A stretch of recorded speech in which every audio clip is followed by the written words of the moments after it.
Jadi yang bikin gaduh adalah Jokowi, karena Anda tidak menunjukkan ijazah aslinya. Ramainya ya ijazah palsu, ramainya trending topik juga presiden ini adalah pemimpin pembohong. Nah, Gus Nur tidak mau ketika itu. Setelah dilihat, diteliti, ternyata salah satu yang menuduh ya presiden ini ijazahnya palsu, presiden ini pembohong adalah Bambang Menteri. Maka dia panggillah Bambang Menteri. Dan Gus Nur merasa tidak ada jalan, tidak ada hukum yang bisa dimintai oleh Gus Nur untuk menyelesaikan perkara itu. Maka dia sandarkan kepada Allah SWT, meminta pertolongan Allah agar Allah yang menyelesaikan perkara ini.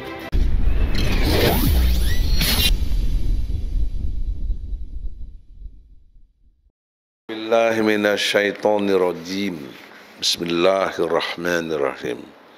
Assalamualaikum warahmatullahi wabarakatuh. Egi Sujana Channel, Mimbar Tube, Salwa Channel, InsyaAllah AK Channel juga ada, YouTuber pejuang dan YouTuber pejuang lainnya, InsyaAllah. Channel Abang Rafli Harun. Rafli Harun juga biasa sering bantu kita, channelnya luar biasa. Babi Aldo juga. Babi Aldo juga InsyaAllah. Juga Rahma Sarita yang pernah mewawancara saya. Semua itu insya Allah dapat pahala dari sisi Allah. Amin. Sebagai nilai kebaikan. Amin, amin. Dan menurut janji Allah dalam surat Al-An'am ayat 160, sekali kebaikan bernilai 10 kali. Nah, itu Quran. Ya.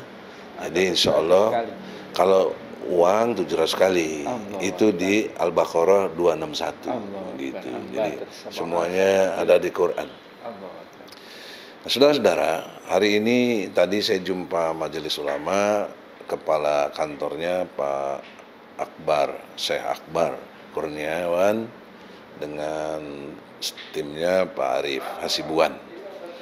Nah, kini ada penjelasan yang perlu dijelaskan oleh Ustadz Irwan Saifullah, ulama kita.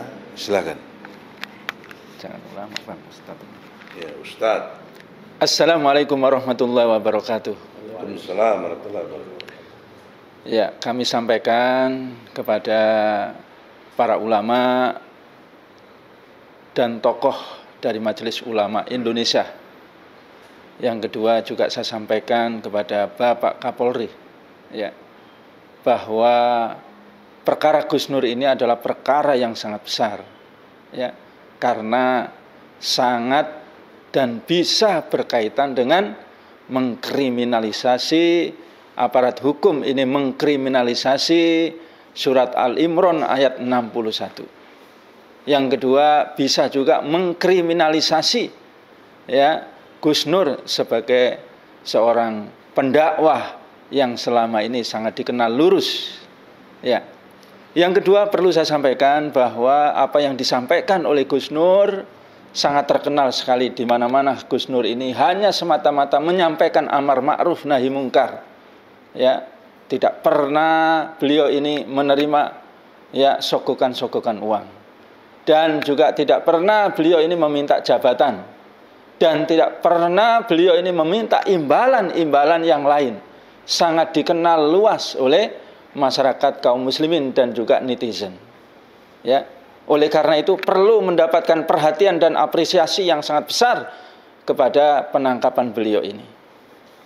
Ya, yang kedua, di tengah negara ini yang sudah gonjang-ganjing, bahkan negara ini ya sudah banyak yang menyatakan negara ini sudah tidak ada hukum lagi. Negara ini sudah terjual kepada oligarki, kepada asing dan asing. Ya, kepada para pengkhianat-pengkhianat yang ingin merusak negara ini. Nah, ini yang terus-menerus disampaikan oleh Gus Nur dan sekarang ini terbukti dengan berbagai macam kasus, ya, mega kasus, ya. Nah, yang kedua, tiba-tiba Gus Nur ini melihat ada kegaduhan, ya, ramainya, ya, ijazah palsu, ramainya trending topik juga presiden ini adalah pemimpin pembohong. Nah, Gus Nur tidak mau ketika itu. Setelah dilihat, diteliti, ternyata salah satu yang menuduh ya presiden ini ijazahnya palsu, presiden ini pembohong adalah Bambang Tri. Maka dia panggillah Bambang Tri. Dan Gus Nur merasa tidak ada jalan, tidak ada hukum yang bisa dimintai oleh Gus Nur untuk menyelesaikan perkara itu. Maka dia sandarkan kepada Allah SWT, meminta pertolongan Allah agar Allah yang menyelesaikan perkara ini. Ya, menyandarkan kepada doa, menyandarkan kepada mubahalah, sebagaimana yang berkali-kali dijelaskan oleh ya Profesor Dr. Egy Sujana ini. Mubahalah ini adalah ajaran Islam, ya, termaktub di dalam surat Al-Imran ayat 61. Auzubillahi minasyaitonirrajim. Bismillahirrahmanirrahim. Tsumma nabtahil fanaj'al la'natallahi 'alal kadzibin. Ya, dan juga mubahalah ini juga merupakan pendapat jumhur ulama. Dan mubahalah ini juga pernah dilakukan Rasulullah dan juga pernah dilakukan oleh banyak para ulama. Ya, baik para ulama Ahlus Sunnah ketika dia itu berhadapan dengan orang-orang munafik, berhadapan dengan orang-orang zindik, dan terbukti ketika itu laknat Allah SWT sampai atau mengena kepada orang-orang munafik dan orang-orang zindik. Nah, cuman sebatas itu yang disampaikan oleh Gus Nur. Tidak ingin masalah ini menjadi gaduh, tidak ingin ya kredibilitas atau marwah dari presiden ini ya dikenal dan teropini sebagai presiden pembohong. Cuman hanya sebatas itu saja. Subhanallah. Tiba-tiba langsung dipanggil, langsung tersangka, langsung ditangkap. Ya, tidak hanya itu. Ya, coba luar biasa. Ya, perkaranya di sini ini sudah ditangkap di Mabes. Ya, terdakwahnya di sini ada Gus Nur, ada Bambang Tri, ada berhadapan dengan Presiden Joko Widodo. Ya, tempat tinggal Presiden Joko Widodo di Jakarta Pusat. Seharusnya sidangnya ini adalah di ya Kejaksaan Negeri Jakarta Pusat. Tiba-tiba langsung dipindahkan ke Solo, subhanallah. Dan dibawalah ke Polda Jateng. Dan kemudian berjalan ke Polres Solo. Ya, setelah dari Polres Solo, subhanallah, langsung dibawa lagi. Padahal sudah diminta oleh kuasa hukum, ya, Dr. Taufik itu, agar jangan ya menzalimi, agar jangan menyusahkan, agar jangan menyengsarakan. Sudah di sini seharusnya adalah hak dari kejaksaan yang ada di Solo. Subhanallah.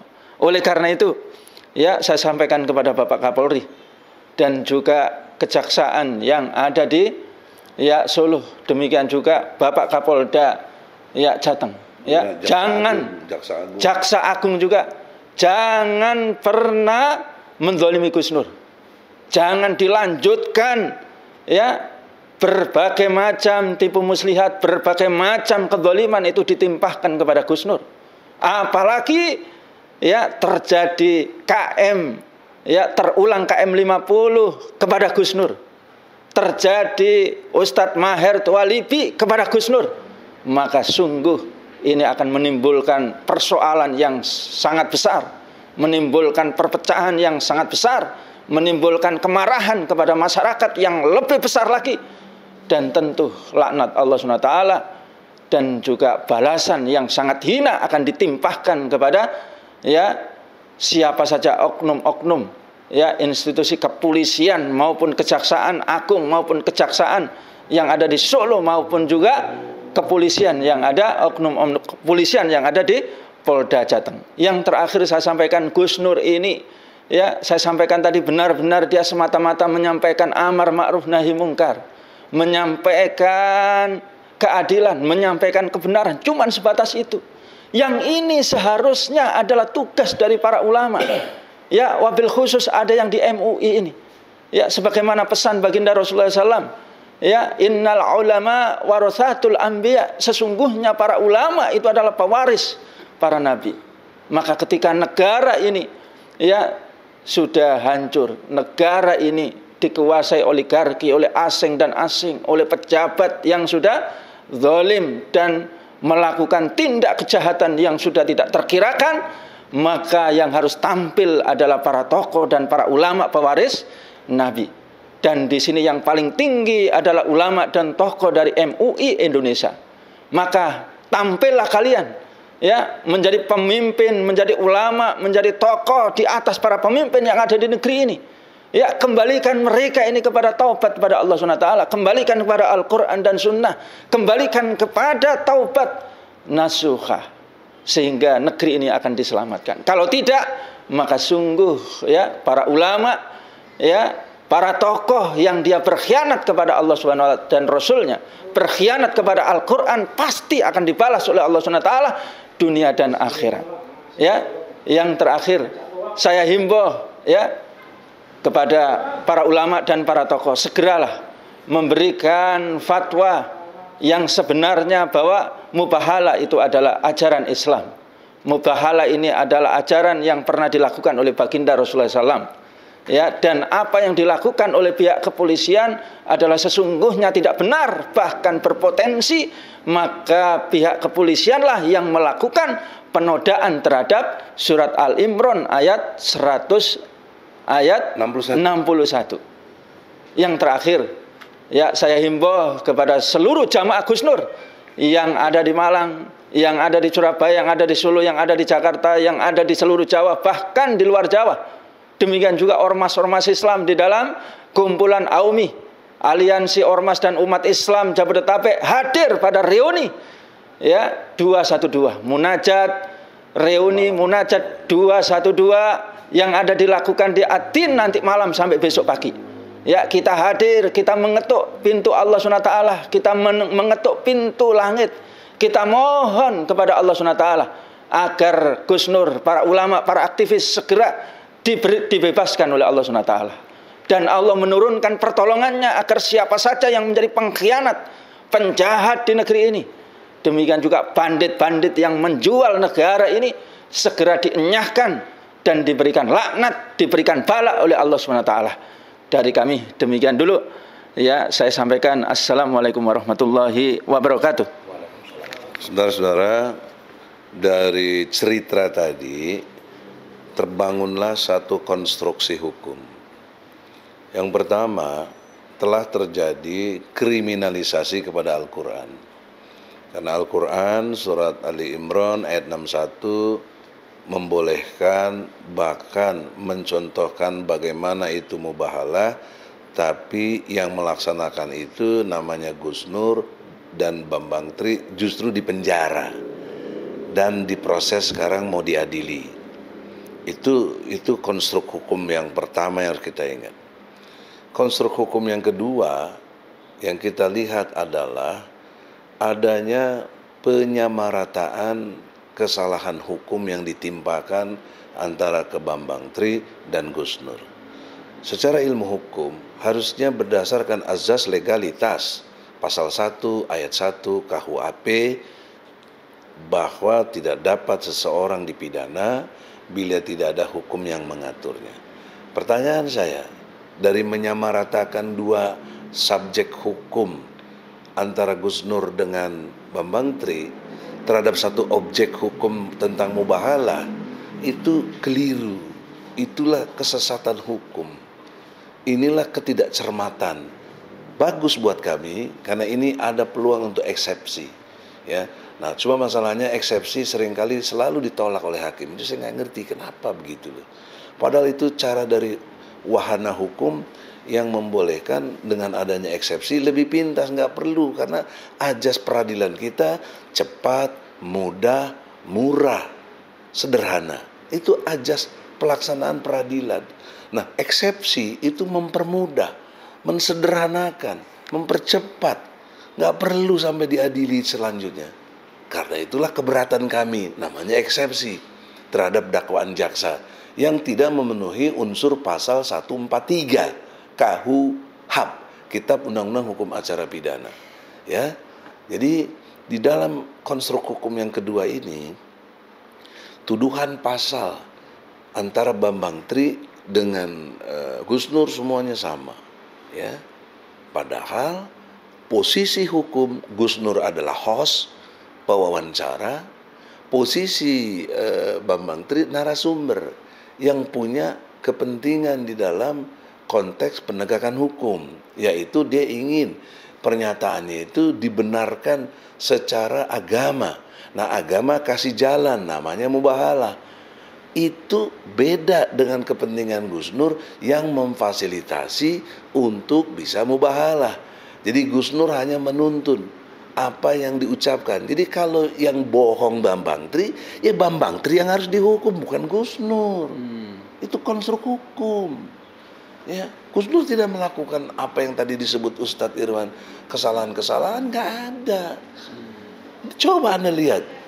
Inilah makanya yang jadi menarik adalah bukti-bukti channel Gus Nur ini dihilangkan atau diprivatisasi. Padahal ini barang bukti, tapi nggak bisa orang melihat ini karena sudah diprivatisasi atau mungkin dihapus oleh penyidik menurut Gus Nur yang laporan ke saya. Nah, ini juga persoalan serius, kenapa barang bukti dihilangkan gitu. Nah, konstruk hukum yang ketiga, bahwa ada pembelokan, istilah saya polisi melakukan justru kebohongannya, yaitu bahwa kasus ini nggak ada kaitannya dengan ijazah palsu. Ya, ingat nggak? Ya, ini hanya kaitannya dengan berita bohong, penodaan agama. Nggak ada kaitan dengan ijazah. Pertanyaan logika sistematik hukum. Dalam ilmu hukum itu ada 3 tahap kalau saya merumuskannya. Ya, saya sebagai intelektual boleh membuat teori itu. Teorinya adalah harus berdasar fakta, harus berdasar data, harus berdasar dalil, nggak boleh sembarangan, harus ada. Nah, fakta, apa namanya fakta? Kejadian-kejadian yang terjadi. Jadi disebutlah namanya fakta hukum. Apa fakta hukumnya? Mubahalah. Ada kejadian mubahalah itu, ada peristiwa itu. Datanya apa? Datanya isi konten dari mubahalah itu, apa kontennya? Ya, sehingga kok jadi masalah. Padahal saya lihat kontennya nggak ada masalah, karena Gus Nur hanya menyampaikan apa yang diinginkan oleh Bambang Tri. Jadi posisinya harus menunggu. Kalau ternyata tidak benar, maka baru Bambang Tri bisa dihukum, dilaknat, diazab. Nah, menunggunya apa? Menunggu klarifikasi tentang ijazahnya. Siapa yang ditunggu? Jokowi, gitu loh. Mana ijazah aslinya? Kalau Jokowi menunjukkan ijazah aslinya, case close. Kasus tutup, selesai. Bambang Tri yang keliru. Sudah. Ya, nanti konstruk hukumnya apa kekeliruan itu. Tapi kalau dalam konteks perdata yang kita ajukan, Bambang Tri nggak benar, ya sudah nggak benar. Ya, pengadilan menyatakannya apa nanti. Gitu. Tapi kan kita mencoba untuk di pengadilan perdata, kita merasa tidak kuat, jujur Bu. Kita tidak kuat. Kenapa? Karena Bambang Tri ditahan, Gus Nur ditahan, saksi dan segala macam akses untuk pendataan lainnya ada pada Bambang Tri. Kita nggak bisa mengakses. Kita minta hadirkan Bambang Tri, nggak bisa. Bahkan kan itu penangguhan aja nggak bisa. Jadi kita punya ilmu hukum yang mampu mengerti persoalan ini, lebih baik dicabut dulu. Sebab kalau kita paksakan diri maju terus, sama juga nyodorkan kepala kita untuk dipotong. Kalah, dan kita sudah pernah punya pengalaman pada waktu di tahun 2021. Kita juga menggugat Jokowi, tiba-tiba pengadilan padahal sudah 8 kali sidang menyatakan tidak berwenang. Ini bagaimana coba? Itu kan artinya intervensi yang kuat sekali. Ya, dan ini satu tanda bahwa teori Montesquieu tidak jalan, pembagian kekuasaan. Harusnya Mahkamah Agung tidak terintervensi oleh eksekutif. Karena eksekutif sendiri namanya presiden, yudikatif namanya MA, Mahkamah Agung sampai turunannya pengadilan negeri, dan juga yang disebut legislatif, yaitu DPR RI, MPR itu legislatif wilayahnya. Ini kita anut sebagai pembagian kekuasaan di negeri ini. Ternyata nggak bisa terbagi, semuanya dikuasai eksekutif. Istilahnya heavy eksekutif, berat ke eksekutif yang menentukan. Nah, di dalam konteks penegakan hukum, dua elemen penting, satu polisi, dua jaksa, di bawah koordinasi atau perintah presiden. Ini kelembagaan. Sehingga yang sekarang menuduh dan menangkap itu polisi di bawah presiden, kemudian sekarang yang menuntut jaksa juga di bawah presiden, bagaimana menghilangkan subjektivitasnya untuk tidak melindungi presiden? Karena yang dipersoalkan ijazah presiden gitu loh. Ini biar masyarakat mengerti. Saya tidak sok jago mendikte-dikte, tidak. Ini ilmu hukum. Everybody tahu, paling tidak yang pernah jadi sarjana hukum atau sekolah masalah hukum. Mesti ngerti, para advokat ngerti, polisi ngerti, jaksa ngerti, hakim ngerti, karena dia sarjana hukum. Nah, kenapa semua ada aturan ini main dilanggar semua? Dengan Gus Dur jadi diiming-iming awalnya oleh penyidik, nggak ditangkap, tolonglah datang Gus Nur, tolonglah, sampai 2 kali didatengin ke Malang. Akhirnya Gus Nur mau karena itikat baiknya sebagai ulama, dan jangan lupa Gus Nur itu ketua divisi ulama di TPUA, tim pembela ulama dan aktivis. Saya presidennya, saya ketuanya. Jadi saya punya kewajiban moral yang tinggi untuk membela Gus Nur. Dan Bambang Tri aktivis, saya sudah berkomitmen membela aktivis siapa saja yang diganggu atau dipersekusi atau diadili, atau kita TPUA tampil membela aktivis. Nah, inilah saya buktikan sebagai gerak TPUA, membela Gus Nur sebagai ulama, membela Bambang Tri sebagai aktivis. Jadi poin pentingnya adalah di dalam konteks hukum yang ketiga ini, sudi kiranya kami sudah ajukan restorasi justice, tapi tidak didengar, ya, dianggap nggak ini, padahal ini perintah Kapolri dalam Perkap nomor 8 tahun 2021, restorasi keadilan, restorasi justice, ya.